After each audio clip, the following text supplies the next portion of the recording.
بسم اللہ الرحمن الرحیم۔ السلام علیکم ورحمۃ اللہ وبرکاتہ۔ رات سونے کے وقت 21 مرتبہ، 7 مرتبہ ہر نماز کے بعد، یعنی 7 مرتبہ ہر نماز کے بعد، اور 7 مرتبہ کھانے کی چیزیں کھانے سے پہلے یا پینے کی چیزیں پینے سے پہلے یہ پڑھ کر ان پر دم کر کے پئیں۔ پڑھنا کیا ہے؟ بسم اللہ الرحمن الرحیم۔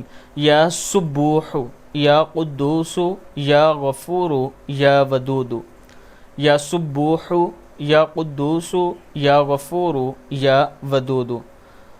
حاجت کے لیے 7 مرتبہ ہر نماز کے بعد پڑھیں، اور پھر چلتے پھرتے اگر آپ کثرت سے پڑھیں تب بھی مفید ہے، اور کھانے پینے کی چیزوں پر 7 مرتبہ دم کر کے کھائیں، اور اس کے ساتھ رات سونے سے پہلے 21 مرتبہ پڑھ کے سوئیں۔ اللہ تعالیٰ آپ پر اتنا کرم کرے گا کہ آپ سوچ بھی نہیں سکتے۔